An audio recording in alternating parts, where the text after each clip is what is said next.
हमने ये सब बहुत डिटेल में पढ़ लिया था। अब रिवीजन तो हो चुका है हमारा, अब हम आगे की क्लास को बढ़ाते हैं। तो मैं कुछ चीजें आपके साथ डिस्कस करना चाहूंगा। सेंट्रोसोम का वर्क होता है कि वो एक नए सेल का निर्माण करे, और इनका ब्रेन बोल सकते हैं, इनका मुखिया बोल सकते हैं। जैसे कि घर के मुखिया पिताजी होते हैं, पिताजी जो भी बोलते हैं घर पे वही होता है। अमूमन हमारे इंडिया पे, हमारे भारत पर यही है।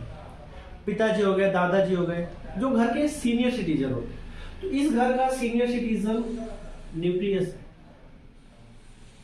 क्वेश्चन भी आ चुका है कई बार एग्जाम पर कि ब्रेन ऑफ सेल किसे कहा जाता है। ब्रेन ऑफ सेल न्यूक्लियस को कहा जाता है। उम्मीद है आपने पुरानी क्लास देख ली होगी। मैं क्या कुछ मिस कर रहा हूं इसके अंदर? वॉल्यूडिंग में ribosome, endoplasmic reticulum, lysosome, centrosome, जी नहीं। तो सेंट्रोसोम वर्क करता है। तो आपके लिए क्वेश्चन है कि शरीर पर सबसे ज्यादा तेजी से सेंट्रोसोम कहां वर्क करता है, मतलब कोशिका विभाजन कहां होता है। तो अगर आपसे पूछा जाए कि शरीर पर सबसे ज्यादा तेजी से सेंट्रोसोम कहां वर्क करता है, कोशिका विभाजन कहां होता है, तो आपका आंसर होगा लीवर, जो कि राइट साइड पर होता है। लीवर पे सबसे ज्यादा तेजी से सेंट्रोसोम वर्क करता है। कैसे करता है? इतना तेजी से वर्क करता है कि आप अगर लीवर को आधा काट दें, आधा नहीं, आधा काटने के बाद आधा का आधा और काट दें, सिर्फ उसका 10 से 15% बचा, तो लगभग वो साल 2 साल पर रिकवर करके वापस से उसी शेप में आ जाएगा। बहुत ही तेजी से रिकवर करता है लीवर। और अगर आपसे पूछा जाए कि सेंट्रोसोम कहां नहीं पाया जाता, कोशिका विभाजन कहां नहीं होता है, तो उसका आंसर होगा ब्रेन। हमारे ब्रेन पर कोशिका विभाजन नहीं होता है। इसी तरह पे कोशिका विभाजन अनियमित रूप से, बहुत ही ज्यादा तेजी से कोशिका विभाजन अगर हो रहा है शरीर में, तो वही चीज जाकर कैंसर बन जाती है। कि किसी चीज में की बहुत ज्यादा अधिकता कैंसर है। तो और कुछ भी नहीं है। सेंट्रोसोम, जिस भी चीज का सेंट्रोसोम, जिस भी सेल का सेंट्रोसोम पागल हो गया, तो वो अनियमित रूप से सेल्स को बनाना चालू करेगा। जैसे कि हम कह सकते हैं, जैसे हमारा हार्ट है, हार्ट के लिए आसपास एक जगह है उसके धड़कने के लिए, तब तो पंप करता है। तो जैसे हमारा हार्ट है, हार्ट के आसपास एक जगह है, वहां वह धड़कता है। मान के चलिए हार्ट के पास का कोई एक सेल पागल हो गया, सेल का सेंट्रोसोम पागल हो गया, कह सकते हैं पागल हो गया, तो उसने कोशिका विभाजन करना चालू किया। बहुत ज्यादा तेजी से कोशिका विभाजन कर रहा है। तो एक समय ऐसा आएगा कि जैसे हार्ट है, हार्ट धड़क रहा है, सेंट्रोसोम अपना काम कर रहा है, कोशिका विभाजन हो रहा है। तो कोशिका विभाजन हो रहा है। एक समय के बाद, जैसे कि ये हार्ट है, चारों साइड हुआ इसके कोशिका विभाजन, तो अब इसके पास जो धड़कने के लिए जगह थी वो तो कंजेस्टेड हो गई। तो ये धड़कने के लिए इसको एक जगह चाहिए, वो जगह खत्म हो चुकी है। तो कुछ देर बाद बोलेगा कि भाई हमको धड़कना है, थोड़ी जगह दो। अब सेंट्रोसोम तो अपना काम कंटिन्यू कर रहा है, सेंट्रोसोम अपना काम कंटिन्यूसली कर रहा है कि कोशिका विभाजन का। तो एक समय ऐसा आएगा कि पूरी जो सेल्स है हार्ट के चारों ओर हो जाएंगी, और उसके धड़कने का जो एरिया है, जो स्पेस है, उसको खा जाएंगी। तो एक टाइम के बाद हार्ट धड़कना रुक जाएगा, और जब हार्ट धड़कना रुक जाएगा तो आदमी रुक जाएगा। इसी प्रकार से अब आप बोलेंगे कि ब्रेन ट्यूमर क्यों होता है? ब्रेन ट्यूमर भी एक टाइप का ब्रेन कैंसर है। तो मैंने बताया कि हमारे ब्रेन पर कोशिका विभाजन नहीं होता, क्योंकि उधर सेंट्रोसोम नहीं होता है। अब उधर सेंट्रोसोम नहीं होता है तो उधर कोशिका विभाजन नहीं होगा, और कोशिका विभाजन अगर नहीं होता तो कैंसर कैसे हो गया? तो हमारे ब्रेन को सपोर्ट देने के लिए एक गीलियल सेल होता है, गीलियल सेल होता है। अगर गीलियल सेल का सेंट्रोसोम पागल हो गया मतलब कहने का मतलब वह अपना आपा खो गया, कुछ इनबैलेंस हुआ गीलियल सेल के सेंट्रोसोम में, तो वो वहां कोशिका विभाजन करना चालू करेगा, सेल डिवीजन करना चालू करेगा। और वही सेल डिवीजन करते करते करते करते ब्रेन के चारों ओर होगा। अब मान के चलिए ये ब्रेन हमारा एक पावर हाउस है, पावर स्टेशन है बॉडी का। अगर ब्रेन के किसी मान के चलिए अगर यहाँ पास हुआ, यहाँ दबा, तो क्या पता एक हाथ हमारा काम करना बंद कर दिया, सेंट्रोसोम कहीं वर्क किया, सेल डिवीजन बहुत ज्यादा तेजी से हुआ तो एक पैर बंद किया, आंख खुलना बंद हो गई, यानी ये पावर हाउस है ऐसा। तो एक अब आते हैं क्वेश्चन पर कि अगर क्वेश्चन पूछा जाता है कि कोशिका विभाजन कहां नहीं होता है, ये मतलब सेंट्रोसोम कहां नहीं होता है, तो ब्रेन। और सबसे ज्यादा तेजी से सेंट्रोसोम कहां होता है? लीवर पर। इसीलिए अगर आपकी कहीं कभी भी लड़ाई हो तो और अगर सामने वाला चाकू मार रहा है और अगर वो लेफ्ट साइड मार रहा है तो आपको बोलना है नहीं नहीं नहीं रुको, राइट साइड मारो, इधर लीवर है। जब वो चाकू मार देगा तो आपको हॉस्पिटल जाना है, डॉक्टर के पास जाना है और बोला डॉक्टर साहब चाकू लग गया है। डरने की कोई बात नहीं, चाकू लगा है, लीवर में लगा है, हम ठीक हो जाएंगे, आप इसको टाका मारो। तो जब भी कोई लड़ाई हो, चाकू मारे, तो चाकू कहां मरवाना है? Right side. पागलो, राइट साइड पर नहीं। मुझे पता है कुछ बच्चे बोल रहे होंगे कि राइट साइड पर क्यों मरवाना है, जब लड़ाई हो तो भाग जाना है, नहीं मरवाना है। मुझे पता है कुछ बच्चे हंस रहे होंगे। तो सबसे तेजी से सेंट्रोसोम कहां काम करता है, तो आंसर है इसका लीवर। और कहां सेंट्रोसोम नहीं पाया जाता है, तो उसका आंसर है ब्रेन। तो अब हमारी तो एक बार रिवीजन हो जाए, क्विक रिवीजन जिसको बोलते हैं। मैं सिर्फ एक बार रखूंगा तो आपको उनका नाम बोलना है, फिर एक बार दोबारा जब रखूंगा तो उनका वर्क बोलना है। उम्मीद है आपने पहली क्लास देखी होगी, जिन्होंने पहली क्लास देखी है वो बहुत ही अच्छे से इसका आंसर दे पाएंगे। Mitochondria, ribosome, endoplasmic reticulum, lysosome, centrosome, vacuoles, Golgi body, nucleus. अब इसके वर्क बोलना है। Power house of our body, हमारे बॉडी को पावर देता है। Power house of cell, ribosome protein factory, protein का निर्माण करता है। Endoplasmic reticulum skeleton of cell, cell को अंदर से मजबूती देता है, पिलर का काम करता है। लाइसोसोम साफ सफाई करता है। सेंट्रोसोम कोशिका विभाजन, कोशिका विभाजन का मतलब अगर कोई अंदर का खराब हो गया है, उसको लाइसोसोम ने जाके मार दिया है, तो उसका पुनः निर्माण करेगा सेंट्रोसोम। वैक्यूल्स वाटर स्टोरेज, और गोल्गी बॉडी मतलब परिवहन, इसे ट्रैफिक पुलिस भी बोलते हैं, ट्रैफिक पुलिस भी बोलते हैं।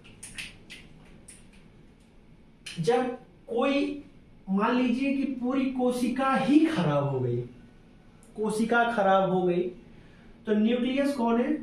न्यूक्लियस है master brain of cell, cell का दिमाग। तो ये सारे मेंबर्स को पास में बुलाएगा और लाइसोसोम को बोलेगा कि तुम फट जाओ।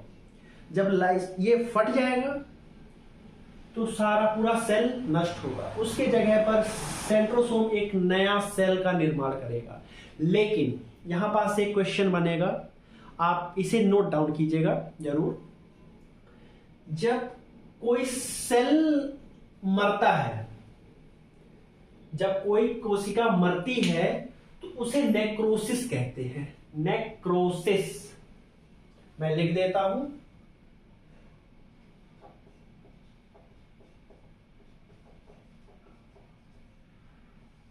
नेक्रोसिस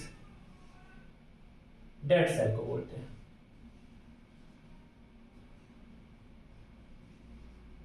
डेड सेल, तो इसी से एक मैच होता हुआ एक मैं आपको एक और फैक्ट बता देता हूं। नेक्रोसिस तो हो गया डेड सेल, तो इसी से आता है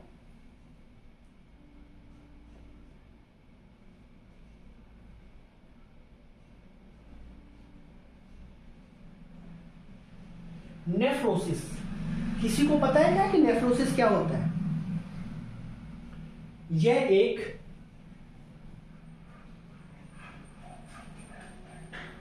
लीवर की बीमारी है। जो चीजें तो मैं लिख रहा हूं, लेकिन आप नोट्स जरूर बनाइएगा। और मैं बहुत ही जल्द एक टेलीग्राम चैनल बनाऊंगा, उसमें बहुत ही डिटेल पे मेरे हाथ से लिखे बहुत ही प्यारे प्यारे नोट्स, कुछ भी ज़्यादा नहीं लिखा है, सिर्फ उतना ही लिखा है कि जितना कि आप पढ़ लोगे तो आप कोई भी एग्जाम निकाल दोगे। जैसे कि अभी एनटीपीसी का एग्जाम है, अगर आप पूरा कवर करके जाओगे तो एक क्वेश्चन भी इससे बाहर नहीं जाएगा। मैं नोट्स बहुत ही जल्दी प्रोवाइड कराऊंगा। मैं बहुत ही ज़्यादा मार्केट पर इतनी सारी बुक्स अवेलेबल हैं, उनको कोई भी रेकमेंड नहीं करूंगा। बुक्स में बहुत कुछ लिखा है, लेकिन हमारा गोल ये नहीं है कि हम बुक्स पढ़ें, हम समझें, चीज़ों को जिए। तो आज मैं आपको कुछ फैक्ट्स बताता हूं, आपको उन्हें लिखना है और लिखने के बाद मैं आपसे वह कल पूछूंगा।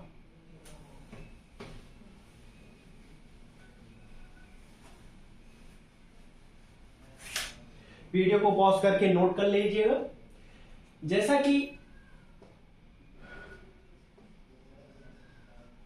Study of cell, study of cell किसे बोलते हैं?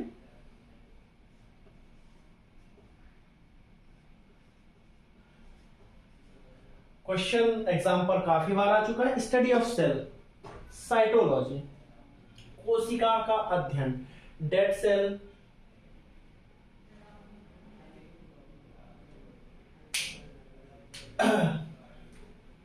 और बहुत सारे क्वेश्चंस कुछ मैं लिखवा देता हूं। लिखवा क्या देता हूं, आपको बता देता हूं कि दुनिया में सबसे बड़ा सेल किसे कहा जाता है दुनिया का? तो शुतुरमुर्ग का अंडा।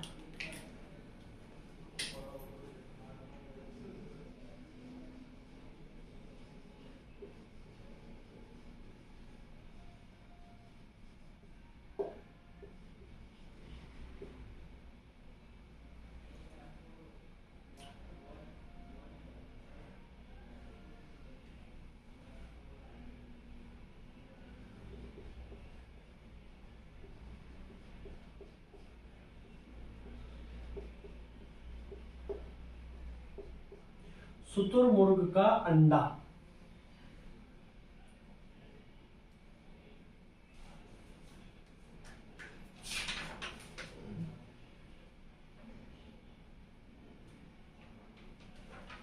और सबसे मानव पर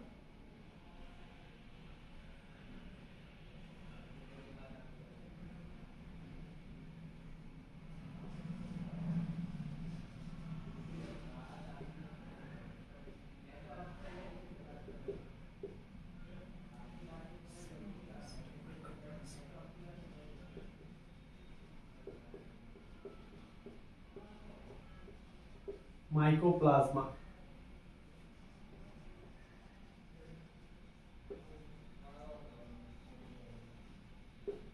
ह्यूमन लार्जेस्ट सेल,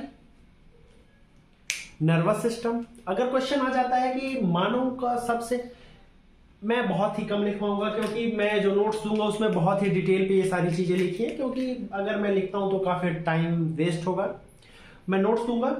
अगर दुनिया का सबसे बड़ा सेल शुतुरमुर्ग का अंडा, दुनिया का सबसे छोटा माइकोप्लाज्मा, मानव शरीर पर सबसे लंबा नर्वस सिस्टम। नर्वस सिस्टम ये हमारी रीढ़ की हड्डी नहीं, रीढ़ की हड्डी के अंदर से नसें आती हैं, 32 जोड़ी नसें आती हैं, उसे नर्वस सिस्टम कहते हैं। और मानव शरीर पर सबसे बड़ा सेल ओवम, जो कि फीमेल में पाया जाता है, और मानव शरीर का सबसे छोटा सेल स्पर्म जो कि पुरुष में पाया जाता है। तो एक बार मैं फिर से पूछूंगा, सेल प्लाज्मा मेम्ब्रेन की बनी होती है, mitochondria power house, ribosome protein factory, endoplasmic reticulum skeleton जो मजबूती देता है, और गोल्जी बॉडी जो कि हमारे शरीर में सेल के अंदर परिवहन का काम करता है, वैक्यूल्स जल स्टोरेज, और लाइसोसोम के अंदर एक जल अपघटक एंजाइम होता है, वही मारने का काम करता है। लाइसोसोम के बाद फिर आता है सेंट्रोसोम, और बीच में आता है न्यूक्लियस। ये कंप्लीट सेल है। तो एक बार हम क्विक रिवीजन करते हैं। डेड सेल को क्या कहते हैं? नेक्रोसिस, और लीवर की बीमारी को नेफ्रोसिस। सबसे बड़ा सेल शुतुरमुर्ग, सबसे छोटा माइकोप्लाज्मा, मानव शरीर में सबसे लंबा नर्वस सिस्टम, मानव शरीर का सबसे बड़ा ओवम, मानव शरीर का सबसे छोटा स्पर्म।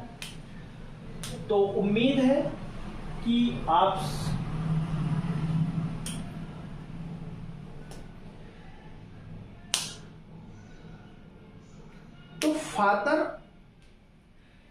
तो उम्मीद है कि वीडियो पसंद आई होगी। अगर आपने पहली वीडियो नहीं देखी है तो उसको आप जाके जरूर देखिएगा। कल की वीडियो पर हम अगली अपनी नेक्स्ट वीडियो पर डिस्कस करेंगे सेल में और डिटेल में, और इनके खोजकर्ताओं के नाम पढ़ेंगे और बहुत डिटेल में। जब तक के लिए जय हिंद, जय भारत।